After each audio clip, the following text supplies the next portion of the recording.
Today, I'm going to recap an action fantasy film released in 2018, entitled Psychokinesis.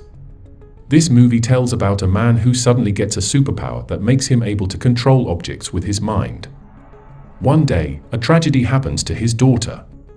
Will his newly acquired power be able to help him save his daughter? Let's find out together.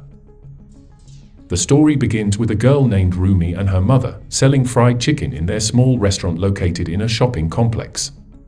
Their fried chicken is quite famous, so they often get interviewed for TV programs. She always tells how hard she and her mom struggled after her father left them years ago. They keep trying to develop the recipe until finally they succeed. One night, while Rumi is sleeping in her restaurant, a group of people come and bang her door. Realizing it, Rumi immediately wakes up and calls her neighbor. It looks like they are construction workers tasked to evict tenants of the shopping complex. The workers force their way in by breaking the window and force Rumi out of her shop. Shortly after, her mother comes in a van. Seeing her daughter overwhelmed, she tries to help her. However, there are too many workers. So she goes back to the van and tries to run them with her van.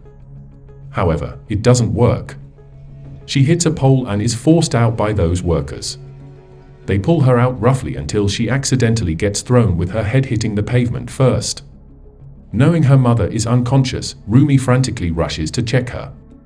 The atmosphere becomes so quiet, only Rumi screams and the small murmurs of the workers can be heard. Not long after that, the neighbors come to help them. They take Rumi's mother to the hospital and wait anxiously outside the operation room. Unfortunately, the doctor can't help her and she passes away. At the same time, a meteor is falling from the sky somewhere nearby. The meteor seems to contain an unknown substance that seeps through the ground and contaminates a nearby spring. Coincidentally, the next morning, a man named Han is jogging on the mountain track. He drinks the water from the spring and tastes something weird in it. He tries to warn the other exhausted jogger, but all they care about is to get some drink. So he ignores the weird water and continues his day. After finishing his morning routine, he goes to the bank where he works as security. He constantly complains to his co-worker that he got a stomachache after drinking water from the spring. After his shift is done, he walks back home with his stomach still feeling weird. Han decides to drink soju first at a nearby shop to wash down his stomachache. He drinks until night alone, when suddenly he groans in pain. His hands grip tightly as he can't hold back the pain. Without realizing it, the plastic cup in front of his hand is crushed along with the movement of his hand. When he lets go of his grip, the things around him get knocked away. After all that X-Men shit, he passes out due to the sheer amount of soju he drank. Looking at the mess Han made, the shop owner wakes him up and shoo him away. Arriving at his messy home, Han immediately lays on his bed and takes out a cigarette. He tries to take the lighter on his right. Suddenly, the lighter is pulled into his hand. He immediately sits up in surprise, wondering what just happened. But he shrugs it off as he thinks that he is still drunk. His attention is distracted by a phone call from an unknown number. It turns out that Han is the long-separated father of Rumi. She calls him to tell that her mother, his ex-wife, has passed away. At the funeral home, the mourners express their condolences to Rumi. Han arrives there and walks past Rumi as he doesn't recognize his now adult daughter. But after a few steps, he turns back and recognizes the familiar face of his daughter. They have a talk for the first time in years. The atmosphere is still awkward between them. He asks Rumi what happened to her mother, but she is hesitant to answer. She seems to haven't forgiven him for leaving them back when she was still a child. Rumi only calls him because she accidentally found his number on her mother's phone.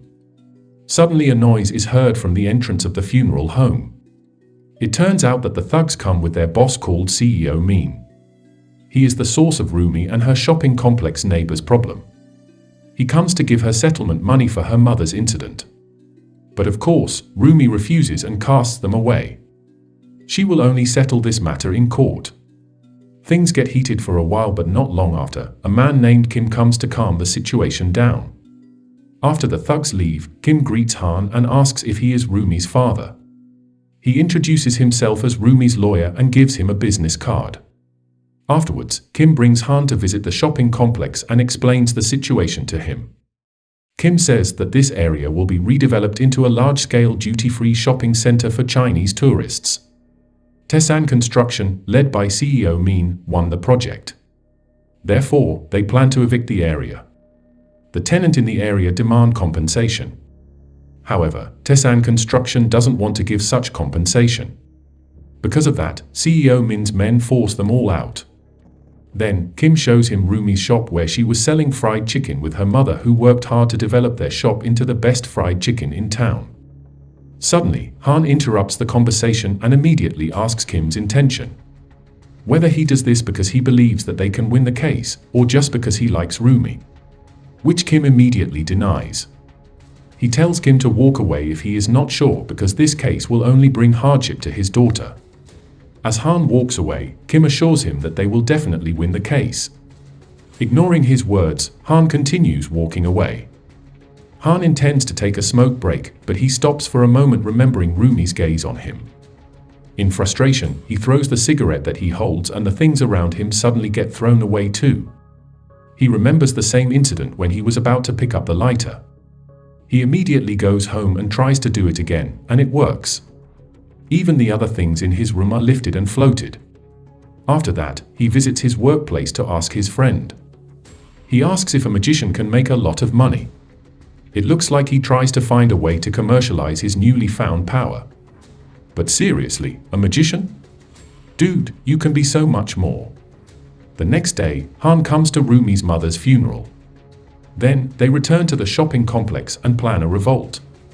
However, Han says that it is impossible to fight against those workers once the bulldozers came to demolish the place.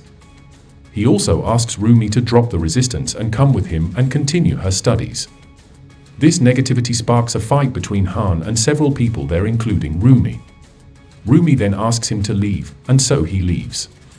Later that night, Han visits a nightclub that his friend mentioned. He tries to apply for a job with his superpowers as a magician, and he gets accepted. Money is not a problem now. The next morning, Kim and Rumi meet with the prosecutor's direct supervisor of her mother's case to help them reinforce the evidence they have. Unfortunately, he says the evidence is not strong enough. Kim says that there is actually evidence recorded by a car's dashboard camera. However, the owner said it was fake. CEO Min must have met him first.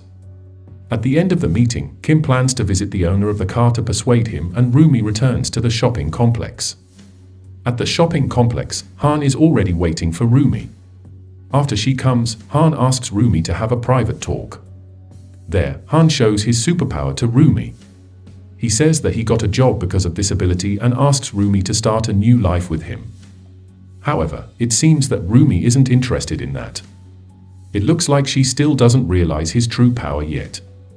She even gets angry and asks whether Han only learned about silly tricks during these 10 years. Rumi thinks that Han always runs away from trouble and is an irresponsible father. Although Han has told her the reason why he left was to save the family from debt, Rumi still comes out and leaves him. Han walks home while imagining the past when he left the young Rumi. Suddenly, he sees CEO Min and his men getting ready to head to the shopping complex. Witnessing this, Han rushes back. In the shopping complex, several men on the rooftop see CEO Min's entourage and immediately call their colleagues downstairs. They all get ready to face CEO Min and his men. Some of them went to call the police.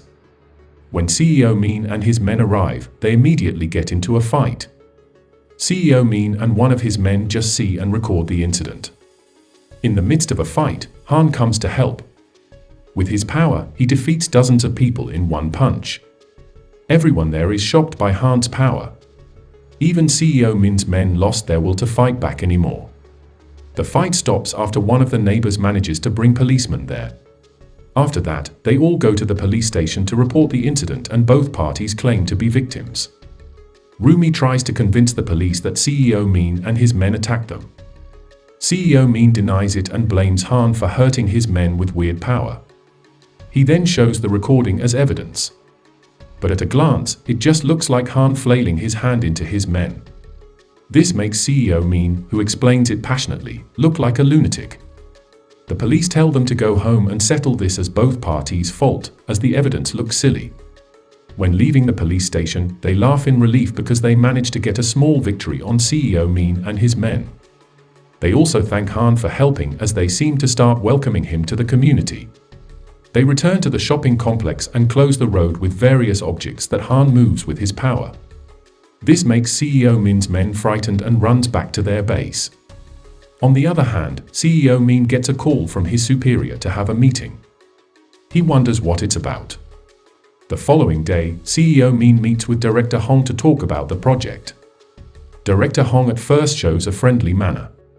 But then, she sends some people into the room to beat CEO Min. Director Hong asks what the problem is that causes the eviction to be delayed. CEO Min tells her about Han. So Director Hong starts to construct her plan. It starts with her leaking Han's power to the media and setting up a bogus expert who talks nonsense about his dangerous ability. The next morning, 2 policemen come to the shopping complex to arrest Han for no apparent reason. Rumi immediately calls Kim and tells him about it. Not long after hanging up the phone, Kim gets another call from the prosecutor informing that Rumi's mother's case is over, since someone confessed to killing her. It's all Director Hong's plan. She also tells CEO Min to change the company name and work under a different company name to avoid trouble and get the police on their side. Not long after that, a group of police officers approaches the shopping complex to evict and demolish the area. Commotion and chaos ensue. At the same time, Director Hong meets with Han in the police station.